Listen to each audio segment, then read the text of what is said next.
지난번에 사사기 첫 번째 장면을 보았습니다. 우리가 사사기를 보면서 늘 생각하는 것은 어떻게 교회가 그럴 수 있는가 하는 것이었죠.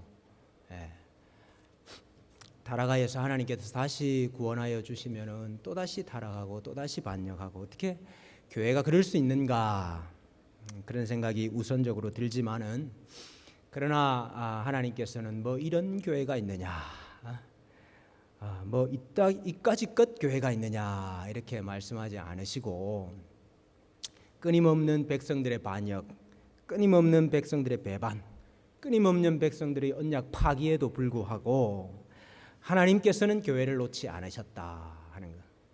하나님께서는 하나님의 신실함을 부정하실 수가 없었다 하는 것을 우리가 살펴보았습니다. 그래서 우리가 하나님을 어떤 하나님으로 알게 되는 겁니까? 오늘 사사기라는 구속의 역사를 통해서 하나님을 알게 되는 거예요. 사사기라는 구속의 역사를 통해서 하나님이 어떤 하나님이시라는 것을 우리가 알게 됩니까? 신실하신 하나님, 언약의 신실하신 하나님이라는 것을 우리가 깨닫게 되는 것입니다. 오늘 저희가 하나님께서 구원자로 세우신 사사 세 사람을 함께 살펴볼 겁니다. 이 세 사람의 사사가 이렇게 첫 번째, 두 번째, 세 번째 하나님께 세우신 사사인데, 여러분 뭐 이 세 사사뿐만 아니라 사사기에 나오는 모든 사사들의 공통점이 있습니다. 공통점이 뭘까? 이스라엘 백성들이 흠모할 만한, 이스라엘 백성들이 존경할 만한 사람이 하나도 없었다 하는 것입니다. 하나님은 분명히 이 사사를 이스라엘의 구원자로 세우셨는데 이스라엘 백성들의 눈에 볼 때에는 저 사람은 정말 사사가 될 만한 사람이다 이렇게 인정할 만한 사람이 하나도 없었다 그 말입니다. 하나님께서 아주 볼품없는 사람, 하나님께서 아주 연약한 사람들, 이런 사람들을 들어서 자기의 구원자로 하나님의 구원의 일을 하게 하시더라 하는 것을 우리가 볼 수 있습니다. 그래서 하나님께서 연약한 자를 들어 쓰시니까, 힘없는 자를 들어 쓰시고 능력 없는 자를 들어 쓰시니까 사람으로서는 도무지 자랑할 것이 없죠. 하나님께서 자기 구원을, 하나님께서 자기 일을 어떻게 행해 가시는가 하는 것을 사사기에서 우리가 잘 알 수 있습니다. 온니엘이라는 사사가 먼저 나옵니다. 이스라엘이 하나님을 배반하고 다른 신을 섬기게 되었습니다. 그래서 하나님께서 이스라엘에게 진노하셔서 메소포타미아 왕이었던 구산 리사다임을 들어서 이스라엘을 괴롭게 했습니다. 근데 오늘 본문 말씀해 보니까 구산 리사다임의 손에 이스라엘을 파셨다. 하나님께서 자기 백성을 구원하시는 걸 다른 말로 뭐라 그럽니까? 구속하셨다. 구속하셨다면 샀다는 말입니다. 값을 주고 샀다. 사실은 이스라엘 백성들이 값을 주고 산 백성들이 되었는데 이제 역전이 되었죠. 역전 현상이 일어났습니다. 하나님이 자기 백성을 이방의 손에 파셨다. 그래서 이스라엘 자손이 이 메소포타미아 왕이었던 구산 리사다임의 손에 의해서 압제를 당하고 8년 동안 그 왕을 섬기게 되었습니다. 그랬더니 이스라엘 백성들이 부르짖기 시작을 했죠. 하나님 섬기는 게 훨씬 낫구나. 그래서 부르짖기를 시작했습니다. 그랬더니 하나님께서 불쌍히 여기시고 언약을 기억하셔서 사사를 한 명 세워주셨는데요. 그 사사가 바로 온니엘이라 하는 사사입니다. 근데 온니엘을 오늘 어떻게 소개합니까? 그나스의 아들이라. 근데 이 그나스는 갈렙의 아우였습니다. 그러니까 갈렙 아시죠? 우리 여호수아 당시에 활약했던 갈렙 동생이 그나스고 그 그나스의 아들이 온니엘인 겁니다. 그래서 우리가 온니엘은 아주 출신이 좋구나. 왜냐 하니까 그 갈렙의 그 출신 아니냐. 갈렙이 얼마나 이름을 알렸던 용사였습니까? 그러니까 갈렙이 뭐 조카가 됩니까? 예. 그러니까 야 출신이 좋구나 이렇게 생각이 들지만은 사실은 출신이 아주 안 좋습니다. 이스라엘 백성들이 보면은 저 사람이 어떻게 우리의 구원자가 돼? 이렇게 볼 수 있는 사람입니다. 왠고 하니까 그나스가 에돔 사람이에요. 여러분 에돔이 누구 자손입니까? 에돔 족속이 누구 자손이죠? 에서 족속이에요. 에서. 창세기 36장 15절에 보면은 에서 자손 중에서 족장은 누구다 설명하면서 여기 제일 뒤에 누가 나옵니까? 그나스 족장이 나와요. 그러니까 에서의 후예들인 거예요. 그러면 갈렙도 어느 족속이라는 말입니까? 갈렙도 에돔 족속이에요. 네.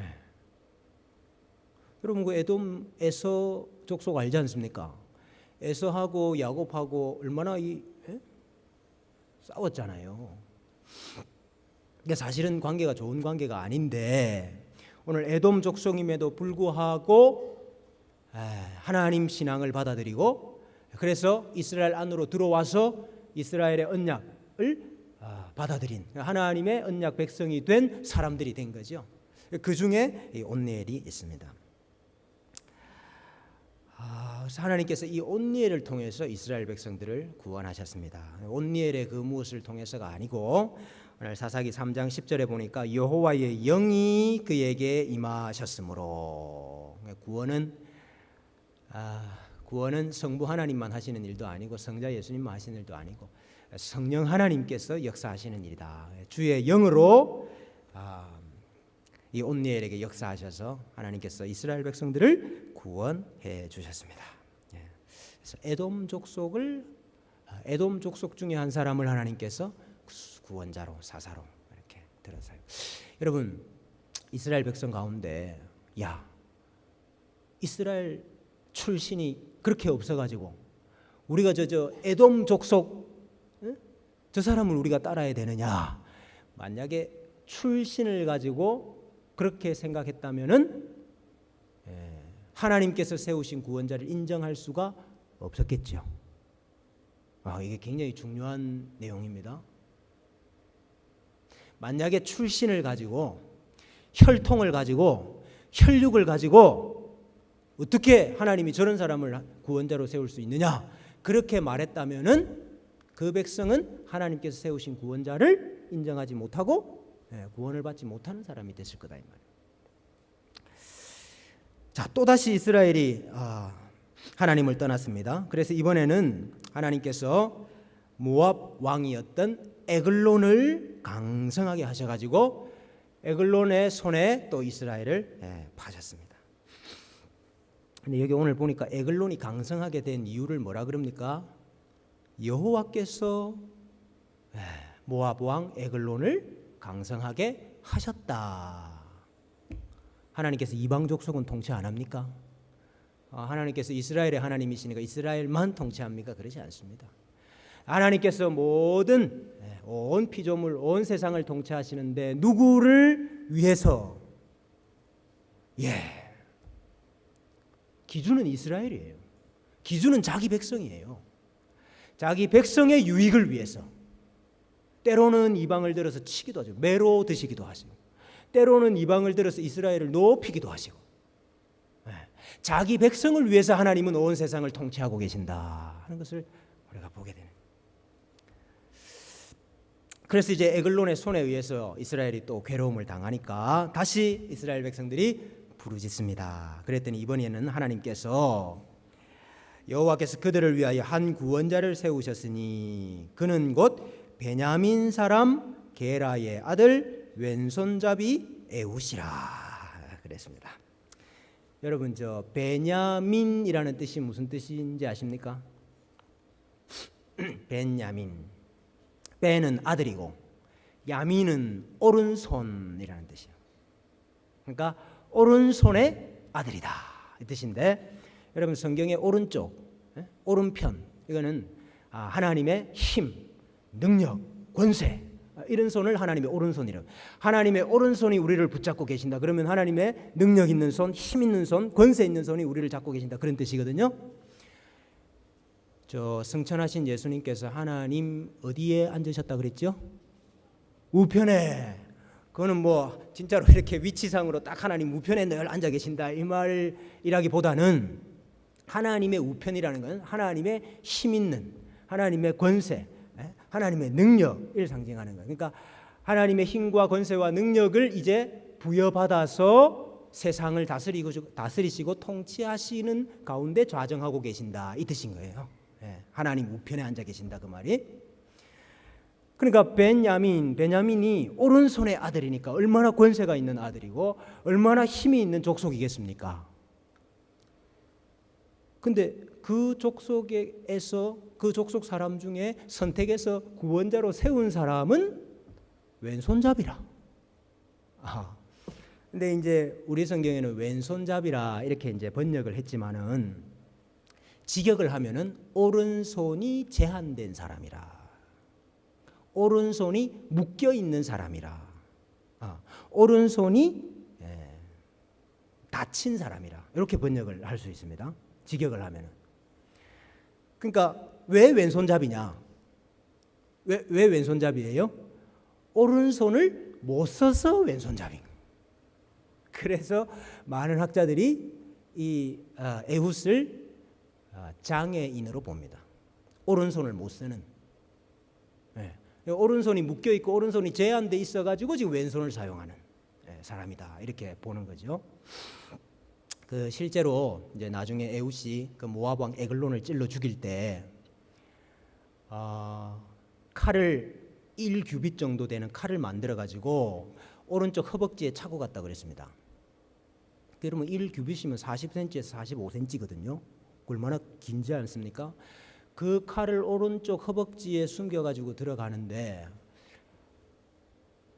여러분 그 에글론 왕 앞에 이스라엘 사사가 들어가는데 에글론 사람들이 검문 안 했을까요? 뭐 가지고 있는지 이거 확인 안 했을까요? 과연 그 45cm나 되는 그 칼을 차고 들어갈 수 있었겠느냐 이 말이에요. 요즘도 청와대 들어가려고 뭐 검사다 하고 그래 들어가지 않겠습니까? 왜 오른쪽 허벅지에 45cm나 되는 칼을 찼음에도 불구하고 그 에글론 왕을 접대할 수 있었느냐, 들어갈 수 있었느냐? 아예 저 사람은 장애가 있기 때문에 아예 신경 안 썼다 이렇게 보는 거예요. 그래서 오른쪽에 찼던 칼을 왼손으로 뽑아가지고 찔러 죽이지 않습니까? 그래서 많은 사람들이 이 에훗은 장애인이었을 것이다 이렇게 보는 거죠. 오른손의 아들 가운데 왼손잡이를 썼다. 오른손의 아들임에도 불구하고 오른손을 못 써가지고 오른손을 쓸 수 있는 사람이 없어서 왼손을 썼다 그런 뜻이지요. 그러니까 능력 있는 아들, 힘 있는 아들, 권세 있는 아들이 아니고 오히려 그 반대편에 있는 아들을 사용했다 이런 뜻이 있는 겁니다. 에훗을 사용했다는 말은. 근데 사실 이 베냐민 지파 가운데 에훗을 선택했다는 것도 이것도 굉장히 큰 사건입니다. 사실은 웬고하니까 물론 뭐 사사시대 모든 지파들이 다 타락하기는 일반이지만은 베냐민 지파는 더욱 더 타락했던 지파예요. 그래서 베냐민 지파가 얼마나 타락했다는 것을 보여주는 것이 사사기 저기 뒤편에 가면 부록으로 나옵니다. 사사기 뒤편에 가면 두 개의 부록이 나오는데 그 중에 하나가 뭐냐 하면 베냐민 지파가 이와 같이 타락했다 하는 걸 보여주는 게 그 부록의 하나예요. 이 어떤 일이 있었는가 하니까 레위 사람 한 사람이 자기 첩을 데리고 레위 사람이 첩이 있다 이것도 이상한 일인데 레위 사람이 자기 첩을 데리고 베냐민 지파가 사는 그 동네에 가가지고 하루를 유숙을 하게 됐어요. 야, 근데 그 벌써부터요. 그때부터 베냐민 지파 안에 동성애자들이 많았어요.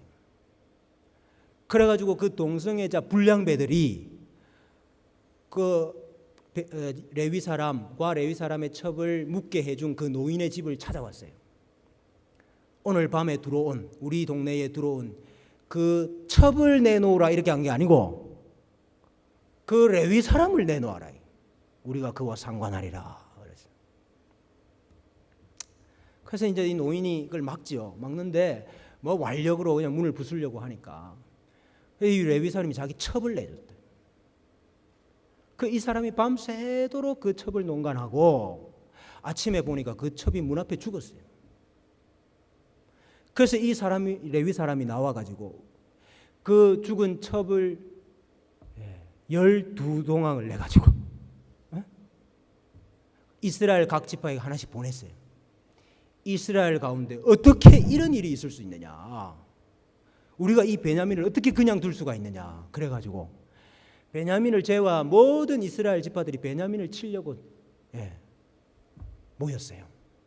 그래서 이스라엘 백성들하고 베냐민 지파하고 싸움이 붙은 거예요. 그래서 베냐민 지파가 진멸을 당하고 남자가 600명 남았습니다. 나머지 남자들은, 베냐민의 남자들은 싹 다 진멸당하고 600명 남았어요. 600명. 그 일이 저기 사사기 제일 뒤쪽에 나온다고 해서 사사기 제일 뒤에 일어난 일이 아니고 사사기 제일 초반에 있었던 일입니다. 그러니까 지금 이 온니엘이 베냐민 지파에서 나왔다, 이 말은 무슨 말입니까? 이스라엘 백성들이 그 진멸했던 족속이에요.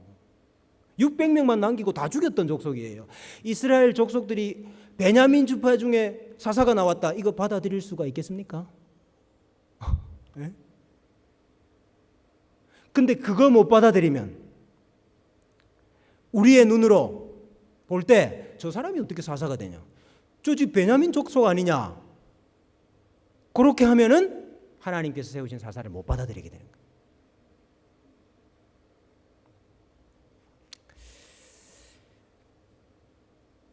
어쨌든 에훗을 통해서 하나님 또다시 이스라엘을 구원하죠.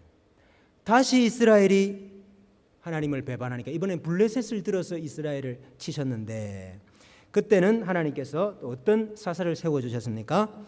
3장 31절에 보니까 에훗 후에는 아나스의 아들 삼갈이 있어 소 모는 막대기로 블레셋 사람 600명을 죽였고 그도 이스라엘을 구원하였더라. 여기 아나스의 아들이라 그렇게 했지 않습니까? 그 누구의 아들이, 이게 직계 아들이다 이런 뜻도 되지만은 지금 이 아나스의 아들이라 이렇게 할 때는 아낫이 여신입니다. 여신. 가나안 땅에 있었던 여신. 우리 사사기 1장 33절에 보면은 납달리가 받았던 그 지역 안에 벳 아낫이 있었어요. 벳 아낫. 벳은 집이라는 말입니다. 벳 아낫. 아낫 여신의 집이다 이 뜻이에요. 근데 납달리가 받았던 그 땅 안에 아낫 여신을 섬기는 그 주민들, 동네가 있었다 이 말이거든요. 여기 지금 아낫의 아들이라는 말은 아낫 여신에게 바쳐진, 아낫 여신에게 드려진 아들이다 이렇게 번역을 할 수가 있습니다. 그래서 삼갈은 이방인이었을 것이다 라고 많은 학자들이 생각을 또 해요. 아낫 신을 자기가 섬겼든지 아니면 자기 부모님이 섬겼든지 어쨌든 그 이방신과 관련된 이방신의 배경이 있는 사람이니까 이방인이었지 않겠는가 이렇게 또 많이 보는 거예요. 그리고 이 삼갈이 나와서 이스라엘을 구원하기 위해서 블레셋을 치는데 뭐 가지고 지금 쳤다고 그랬습니까? 소 모는 막대기. 어디 지나가다가 막대기가 하나 있어서 주웠겠습니까? 그거보다는 평소에 자기가 그거 가지고 소 몰고 뭐 양 치고 그랬던 사람일 가능성이 높죠. 그 무슨 대단한 일을 하던 사람을 하나님께서 무슨 사사로 들어서 사용하신 것이 아니고 소 모는 사람을 자기가 들고 있던 그 소 모는 막대기 들고 와가지고 블레셋 사람을 600명을 쳐 죽이고 이스라엘을 구원했다. 그 사실 우리 사사기 처음에 보면은 이스라엘 백성들이 가나안 족속들 다 쫓아내지 못했다. 다 쫓아내지면 왜? 철병거가 있어서 그랬는데 뭐 하나님께서 세우신 구원자가 나오고 소 모는 막대기 가지고 블레셋을 쫓아내잖아요. 아니 소 모는 사람, 막대기 들고 있는 사람 어떻게 우리가 사사로 따를 수 있느냐? 이러면은 하나님께서 세우신 사사를 못 받아들이는 거예요. 제가 왜 지금 이걸 강조하느냐? 하나님께서 우리를 구원하신 방식이 뭡니까? 하나님께서 우리를 위해서 세우신 구원자가 누굽니까? 예수님이에요. 그리고 하나님께서 그 예수님을 통해서 우리를 구원하신 방식이 어떤 방식입니까? 십자가라는 방식이에요. 근데 이 십자가라는 방식이 유대인에게는 거리끼는 것이요, 이방인에게는 미련한 것이다 그랬습니다. 여러분, 유대인에게는 왜 이게 거리끼는 걸까요? 율법에 보십시오. 누구든지 나무에 달린 자마다 저주를 받은 자다. 아니 저주 받아가지고 죽은 자를 믿으면 구원을 받는다. 그게 무슨 말이냐? 어떻게 하나님께서 세우신 사람이, 구원자가, 메시아가 십자가에 달려 나무에 달려 죽는데 그 사람이 어떻게 우리의 구원자가 될 수 있느냐? 그 관점으로 예수님을 보면 예수님을 구원자로 못 받아들인다 그 말입니다. 여러분, 예수님 당시에 실제로 그런 사람들이 있었잖아요. 유대인들 중에 얼마나 많았습니까? 예수님을 받아들이지 못했던 이유 중에 하나가 예수님의 출신 때문 아닙니까? 예수님이 어느 출신이에요? 세상에. 예수님이 어느 동네 출신입니까? 나사렛. 그래, 다 뭐라고 생각했어요? 나사렛에서 무슨 선한 것이 나오겠느냐. 아니 메시아가 나오려고 그러면 예루살렘 정도는 돼야지. 아니 저 촌동네 나사렛이라는 곳에서 무슨 구원자가 나오겠냐. 이거 똑같은 거 아닙니까? 아니 에돔 족속 중에서, 저 다 망한 베냐민 족속 중에서, 이방 사람 중에서 하나님의 구원자가 나오냐. 그렇게 말하면 하나님 구원자를 못 받아들이는 거예요. 그러니까 유대인들에게는 거리끼는 것이 됐고 이방인들에게는 미련한 거예요. 아니 존경할 만한 사람을 믿으십시오. 그러면 구원받습니다. 그거는 오케이죠.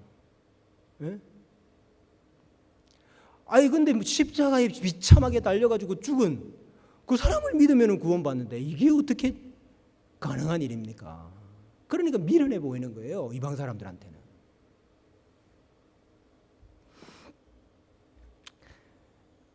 근데 하나님께서 구원하시는 방식이 뭐냐? 미련해 보이고 천하고 약하고 없고 존경받을 만한 것이 없는, 흠모할 만한 것이 없는 그 사람을 들어서, 혹은 그 방식으로 하나님께서 자기 구원을 이루시더라.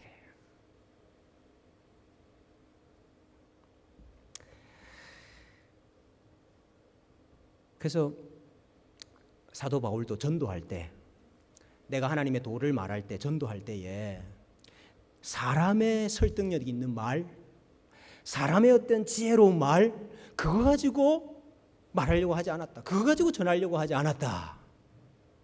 만약에 사람이 지혜롭게 말하고 사람이 설득력 있게 잘 말하는 그것 때문에 예수 믿으면은, 믿음이라는 것이 그 사람의 지혜에 있는 것 아닙니까? 믿음이라는 것이 그 사람의 잘남에 있는 거 아닙니까? 그 사람의 설득력에 있는 거 아닙니까? 그렇게 안 하게. 하나님의 방식은 그게 아니다는 거예요. 오직 하나님의 영의 능력, 성령의 능력으로만 되도록 하기 위해서 약하고 없고 미련하고 천한 모습으로 내가 하나님의 말씀을 전했다. 고난받으면서 당한 거예요. 이유가 무엇이냐? 아무 육체도 하나님 앞에서 자랑하지 못하게 하기 위해. 여러분, 오늘 온니엘과 에훗과 삼갈이 자랑할 수 있었겠습니까? 야, 내가 이스라엘을 구원했다. 여러분, 그렇게 할 수 있었던 사람이에요, 이 사람들이? 하나님은 자랑하는 건 너무 싫어요. 여러분, 자랑하고 구원하고는 양립될 수가 없습니다. 같이 설 수가 없습니다. 교만하고 구원하고는 같이 설 수가 없습니다.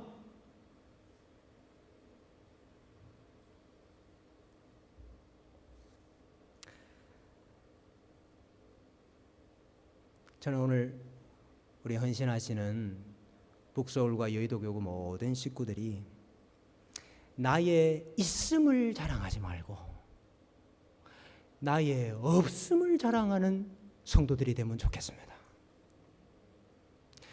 나의 잘남을 자랑하지 말고 나의 못남을 자랑하면 좋겠어요. 나의 강함을 자랑하지 말고 나의 약함을 자랑하면 좋겠습니다. 나의 높음을 자랑하지 말고 내가 낮아졌다는 것을 자랑하십시오. 왜? 하나님은 바로 그러한 방식으로 낮고 천하고 없고 약한 그 자를 들어서 하나님의 구원을 이루시는 것을 좋아하시거든요. 정말 하나님의 구원을 맛보고 싶고 정말 하나님의 구원의 사역에 동참하고 싶은 성도가 되고 싶다. 그러면 여러분 자랑과 교만을 없애야 됩니다.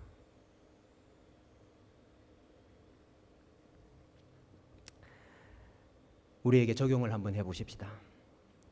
우리가 육신으로 사람을 보면 안 되겠다 이것입니다. 우리가 육신의 눈으로 사람을 판단하면 안 되겠다.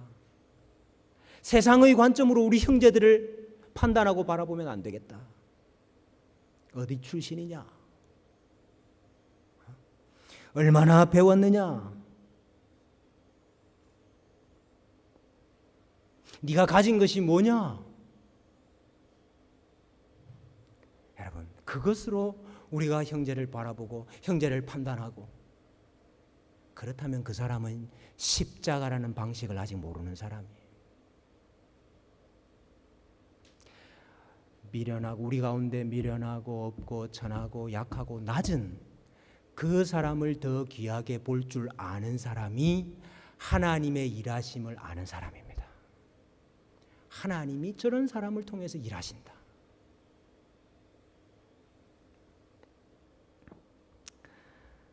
우리한테도 적용할 수 있죠. 내가 미련하고 천하고 약하고 없고 할 때에 바로 그때에 하나님의 구원을 강력하게 체험할 수 있는 기회다.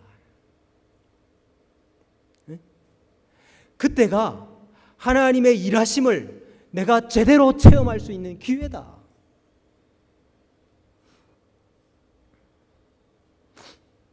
그러므로 우리 바울과 같이 내가 나의 약함을 자랑하리로다.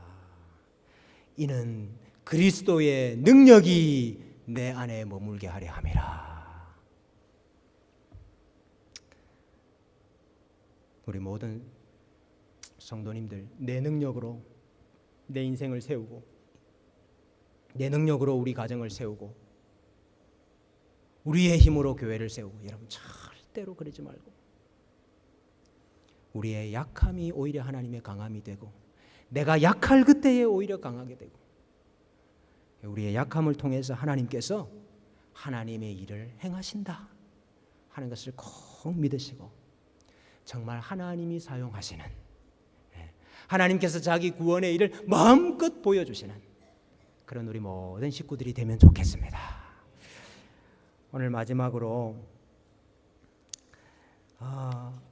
하나님께서 이스라엘을 괴롭게 하셨지만은요, 이방을 들어서 이스라엘을 괴롭게 하셨지만은 하나님의 본심이 그게 아닙니다. 메소포타미아 왕을 들어서 몇 년 동안 압박을 받게 하셨어요? 8년. 근데 하나님께서 사사를 들어서 구원하시고 몇 년 동안 안식을 주셨어요? 몇 년 동안? 40년. 모압 에글론을 강성하게 해가지고 이스라엘이 몇 년 동안 압제를 받게 했어요? 18년. 근데 하나님께서 사사를 들어가지고 구원하시고 난 다음에 몇 년 동안 안식을 주셨어요? 80년. 사실은 하나님이 진짜 자기 백성들에게 주고 싶은 건 뭡니까? 안식이에요, 안식. 하나님이 매를 드실 때가 있습니다. 하나님께서 이방을 강하게 하실 때가 있습니다.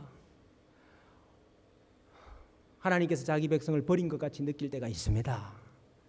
그러나 여러분, 하나님의 본심이 그게 아니고 모든 여정을 통해서 하나님은 자기 백성에게 40년, 80년 아니 영원한 안식을 주시는 것이 하나님의 본심이시구나 하는 걸 믿으시고, 어떠한 상황 가운데서도 좋으신 하나님, 언약에 신실하신 하나님, 이 하나님 붙들고 사시는 우리 모든 성도님들 되시기를 주님의 이름으로 축원합니다.